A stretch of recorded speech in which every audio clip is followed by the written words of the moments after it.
Bon, bah vas-y, on montre l'installation. C'est parti. Alors, pour l'installation, il y a vraiment un minimum d'outils, je vous montre. Un petit cutter, 6 petits circlips, un petit tournevis pour pouvoir venir donc enlever les mousses de protection des protections auditives. Pour pouvoir, et je vais commencer par là. Et donc en présentant les outils, je m'y mets en même temps. Donc également une lime ronde. La lime ronde, pourquoi? Pour pouvoir venir faire donc ici donc une petite rainure pour pas que le fil ne vienne se rompre sur les parties, sur ces parties de plastique. Je crois que c'est à peu près pareil sur toutes les, que ce soit sur du Peltor ou sur une autre sorte de protection additive. Je crois que c'est partout pareil. Donc ici on va venir mettre un petit coup de lime, tout bête. Hein. Alors, on va faire attention de bien venir limer jusqu'au ras, pour vraiment pas qu'il y ait de dosseret qui va venir couper notre fil, sectionner le fil. Donc là on est bon, en voilà pour un. Et on montera donc, les mousses de protection qu'une fois le fil posé et le haut-parleur posé. Donc ça on le met là en attente. On fait la même chose pour le deuxième. Et après j'ai ma femme qui veut me dire quelque chose, donc je vais faire une petite pause.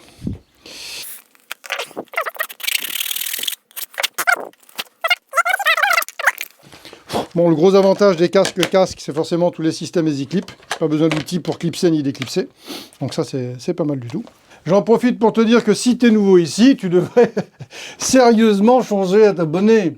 Mais ouais, parce que c'est quand même hyper bien connu. Je fais vraiment de la super vidéo tous les semaines ou tous les 15 jours. Donc mes coques de protection auditive sont remontées sur le casque. J'enlève même pas, je vais laisser la mousse de protection, je vais passer les câbles dessous, vu que sur les casques, sur les Zénith, la mousse, donc elle est à velcro. Donc on va venir après passer nos câbles dessous pour pas être gêné, ok? Là je vous présente le matériel maintenant, lui-même, je remets ça à côté. Donc le Belkin, le LX4FM, qui est pas mal du tout, vous avez vu le test de la vidéo qui doit s'afficher quelque part. Le boîtier, qu'on peut fixer de deux manières différentes. Alors je vous montre. Il a l'air d'avoir beaucoup de choses, mais en définitive c'est hyper simple. Hein. Vraiment, on a fait ça en 5 minutes, quoi. Donc, on a ici le micro, avec donc une pastille velcro autocollante 3M, qu'on va mettre à l'intérieur du casque après. Les deux haut-parleurs qu'on va insérer sans enlever. Moi, j'enlève pas les autocollants 3M parce que ça sert à rien, ils viennent vraiment bien se loger, à l'intérieur des coques, donc pas trop de soucis. À côté de ça, on a aussi un micro pastille. Le micro pastille qu'on peut venir coller à l'intérieur, on a essayé, hein, on a fait le test et j'ai un collègue qui l'a installé comme ça. Lui, on vient le coller à l'intérieur quelque part, à l'intérieur du casque, et ça marche quasi aussi bien. Il n'y a pas il y a une petite différence, mais elle n'est pas énorme. Donc ça peut valoir le coup. Vous avez le choix. Il y a le micro colle de cygne et le micro pastille. Donc le micro pastille marche pas trop mal normalement. On l'a essayé une fois moi, une fois TJ, et c'est pas mal. Donc là, moi je l'installe avec le micro colle de cygne. On va commencer par poser tout de suite le boîtier. Donc le boîtier, pour ce faire, il y a deux systèmes de fixation. Nous, on a retenu le système de fixation à clip. Celui-là. Donc ça, on vient l'insérer ici. Je crois que c'est comme ça, ouais. De souvenir. Clac. Et donc là, on a une pince qui sert assez fort et qui, je trouve, est plutôt bien foutu parce que ça nous permet de débrancher, de déclipser très facilement le boîtier quand on vient le recharger sur de l'USB. On n'a pas besoin d'amener le casque entier. On déclipse le boîtier, on le dépince en définitif et on vient l'amener à l'intérieur de la maison pour pouvoir recharger. Sinon, vous avez une pastille 3M aussi, mais fixe, que l'on laisse à demeure sur le casque. Ça peut être aussi l'occasion, pourquoi pas. Il y en a une, nous, qui s'est décollée. Donc, on la conseille pas trop parce qu'elle s'est décollée sur un chantier de Johnny. Hein. C'est un peu plus compliqué à installer aussi. En plus, hein. Donc, on commence par les coques de protection auditive. La première chose qu'on fait, c'est qu'on regarde où est-ce qu'on veut mettre le boîtier, suivant notre aisance. Et puis, si on n'est pas ambidextre, moi, par exemple, même si je suis droitier, j'aime bien le poser sur ma gauche. Et comme ça, j'ai un bon accès. Moi, je le pose ici, vous voyez, directement. J'ai une petite protubérance là dans le plastique. Et je viens donc mettre ma pince directement là-dessus. Voilà, moi il est mis ici. Il est donc sur la gauche de l'arrière du casque. Et vu qu'il est sur la gauche de l'arrière du casque, du coup, je vais avoir une bonne préhension. Alors, vous remarquerez que les boutons sont assez gros. Et même avec des gants, bon, pas des gros gants, mais avec des gants normaux, on peut quand même identifier à peu près les boutons pour pouvoir allumer, éteindre, passer un appel avec le téléphone ou jouer sur les boutons de volume. Donc ça peut être faisable. Une fois qu'on l'a positionné, on vient prendre le tout. On va passer à l'intérieur. Donc là, ce qu'on fait, c'est qu'on vient le brancher directement comme s'il était posé définitivement et on le clipse bien. Clac. Moi, je le passe à l'intérieur des mousses de protection. C'est vraiment le plus simple et ça bouge pas.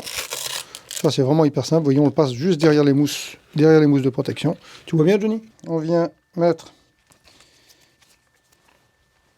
Et je vous montre. Les haut-parleurs à l'intérieur, de manière à ce que la mousse de protection puisse prendre facilement, sans abîmer le fil, et qu'elle soit clipsée partout. Voilà, seulement pour que ça tienne, rien de très particulier. La même chose, on passe le deuxième. Vraiment simplement. Hein. Alors tant qu'à faire, on essaie d'aligner le tout hein, avec le fil. Pour avoir le moins de risque de rupture possible. On clipse. Donc ici maintenant on va placer le micro-colle de cygne. Donc il y a un petit autocollant 3M sur un morceau de scratch. Donc on essaie de le placer à peu près sur l'avant donc de la protection auditive pour qu'il tombe à peu près au niveau de la bouche de toute façon. Là moi dans mon casque j'ai un petit endroit où je peux le passer. Je vais donc le passer là. Je vais le pousser avec un tournevis et je vais venir le coller. Donc là je vire le 3M, enfin la protection de la couche autocollante. Et je viens donc le coller le plus bas possible ici. Voilà. De manière à ce qu'il soit collé de manière stable. Une fois collé avec le câble passé, on vient simplement enfouir les câbles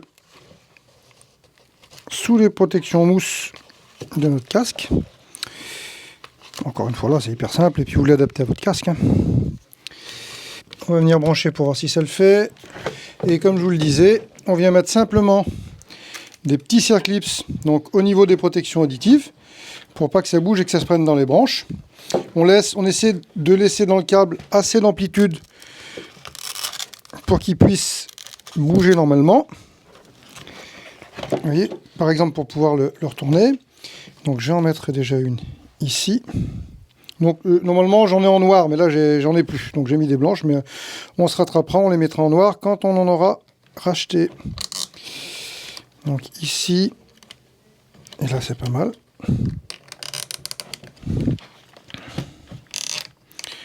Alors on le serre à peu près, un petit coup de cutter,